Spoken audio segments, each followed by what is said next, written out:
Hey everyone, thank you for watching. Today I have a video I'm very excited about. We're going to be doing a microphone comparison test against the ever classic and iconic Shure SM7B against the new little brother, which is the MV7 podcast microphone. So if you're excited for that and you want to hear how it sounds, keep on watching. All right, so the first thing that we actually have to do is unbox the microphone. So everything up until this point, we are now recording on the Shure SM7B, which is going to be this guy over here. So the first thing in here, it says, welcome to Better Sound. Now, if you guys did not know, I've been using Shure microphones for years, from their MV51 to the Shure SM7B. I have several other mics as well, including the smartphone mics from Shure.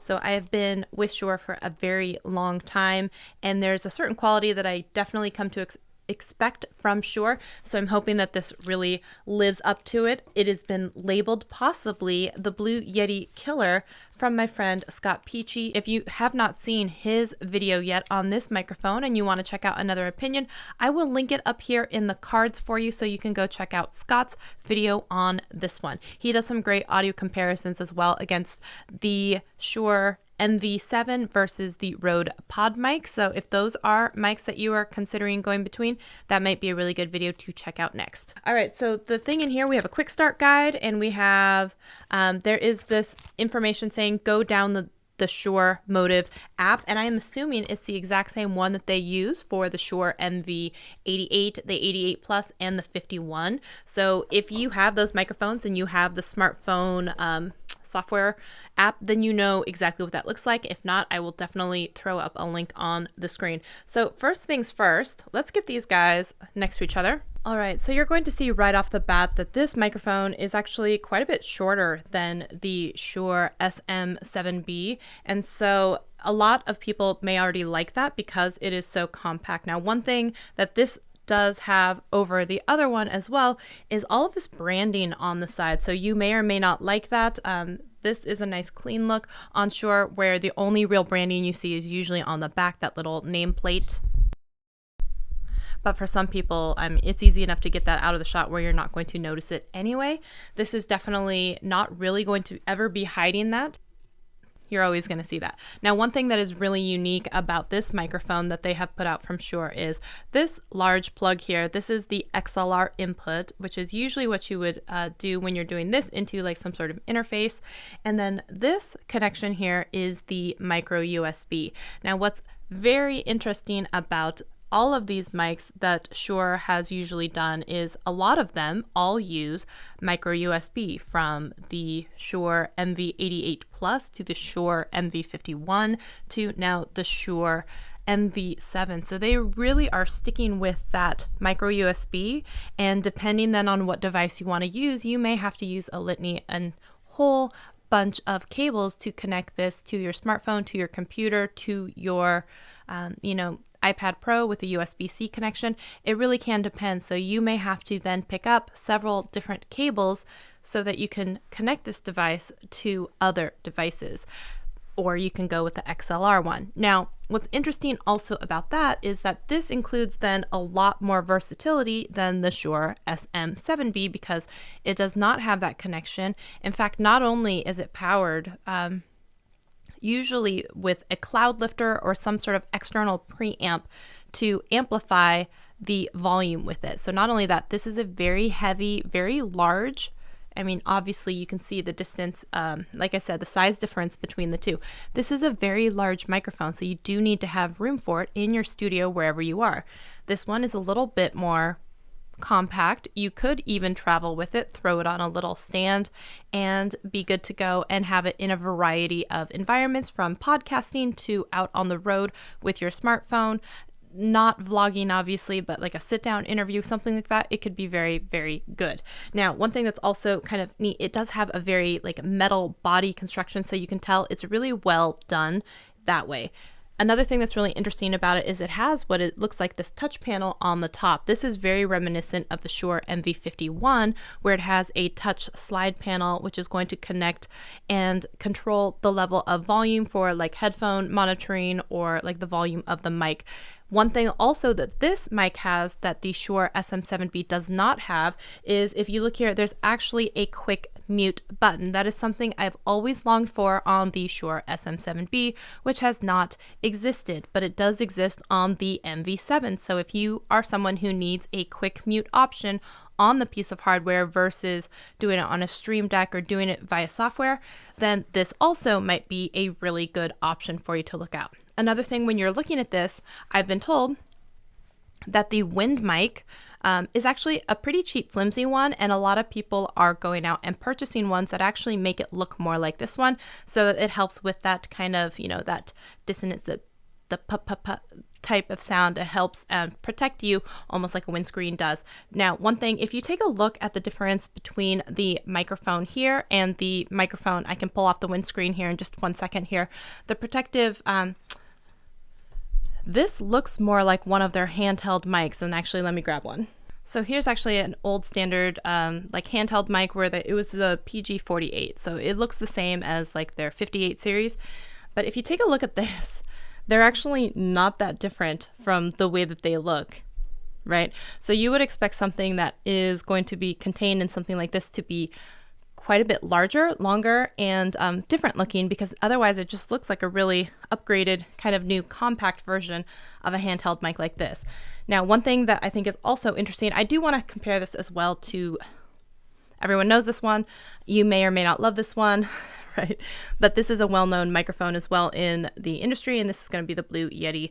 And one thing that's really nice about this, also quick mute button on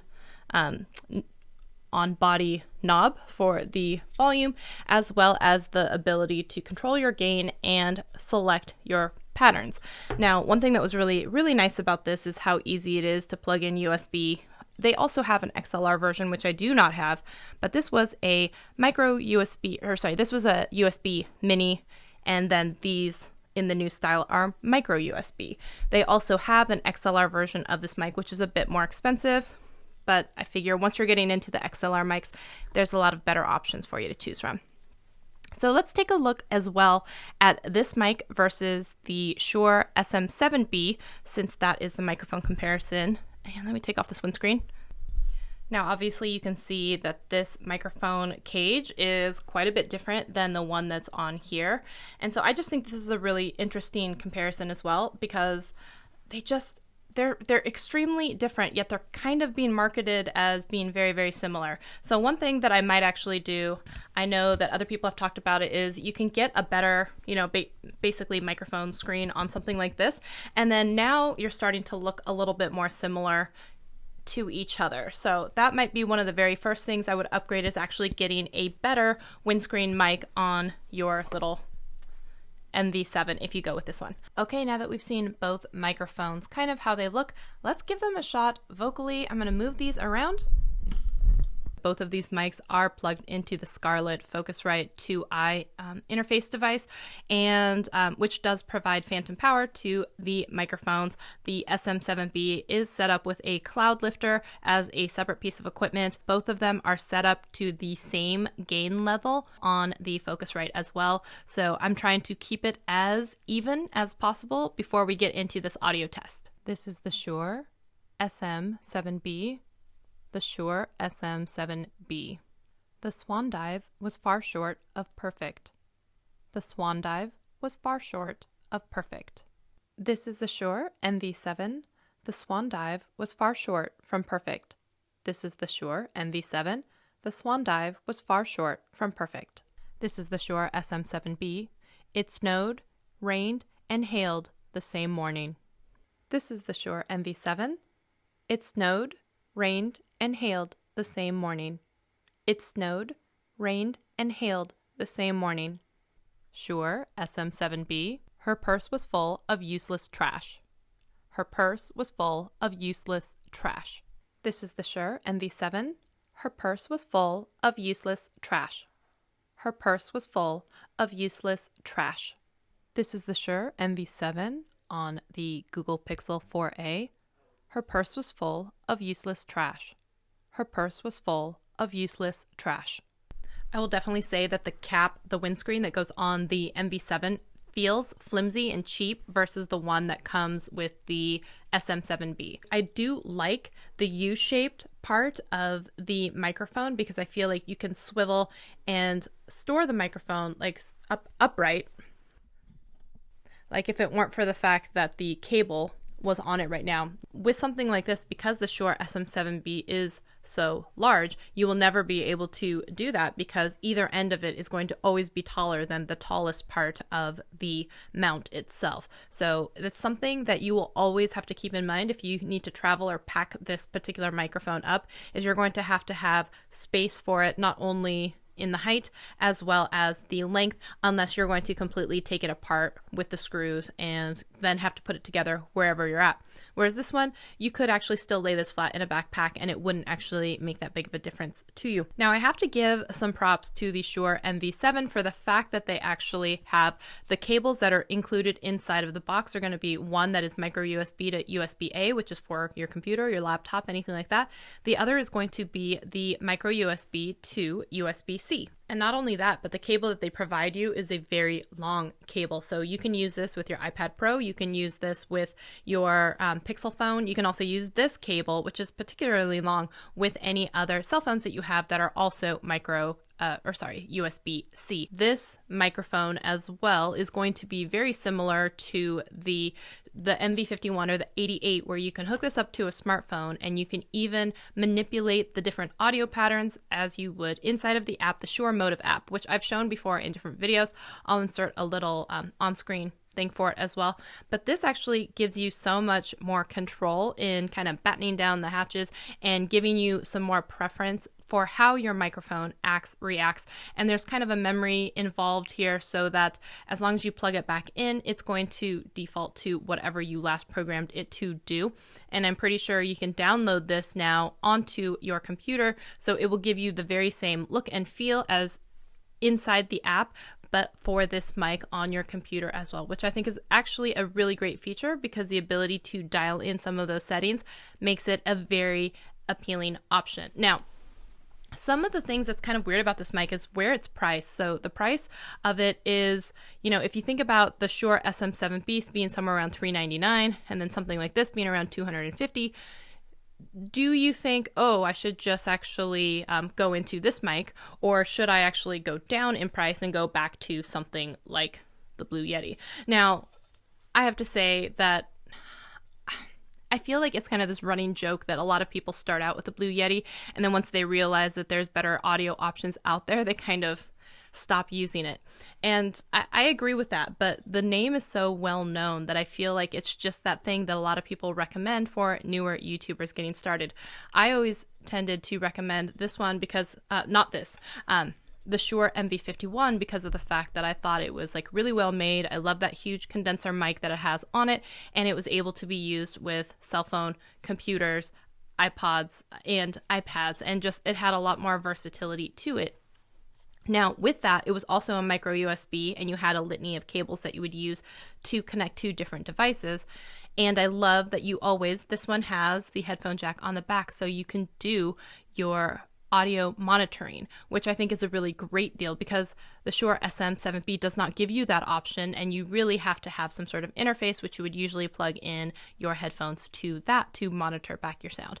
Now, also keep in mind that when you use a mic like this, the Shure SM7B, you also have to use some sort of audio interface. So I happen to be using the Scarlett 2i, and that means two different interfaces, both XLR compatible, and that's why I can use both mics at the same time and record left and right or record them both together.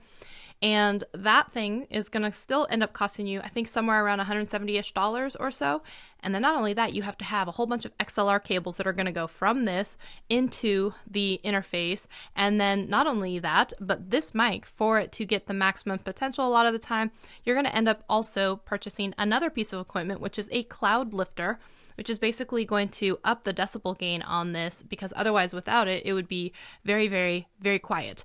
And so the audio, the cloud lifter itself is going to also add an additional, I think, around $150. So it's not just the jump between $250 to $399. It's $399 plus the $150 basically for the cloud lifter to really get everything on this dialed in. And even if you wanted to, you would not be able to use this with your smartphone.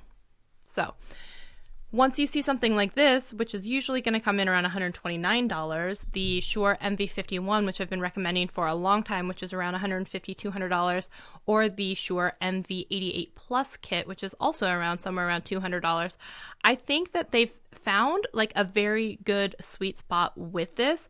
I feel like it could have been $200, and so $250 is kind of pushing it, but I also see where they're going with it because it is more iconically similar to the Shure SM7B, and it's capturing a lot of people's attention that might want it. So this is going to be good for podcasters. This is going to be good for Twitch streamers or, gaming streamers, whatever platform you're on. And I love the fact that it still has and maintains some of that touch functionality like it does on the Shure MV51. And then you throw in the fact that you can use the software for the Motive app, and you have the ability to use this on all of your other devices with the appropriate cables. I like that. What I don't like is this cheap little flimsy mic mount that they have on it. I do like the fact that you can kind of fold it up and travel with it more easily than you would this one. But do I think that this is worth $250, or do I think you should save your money and go with the $399 version?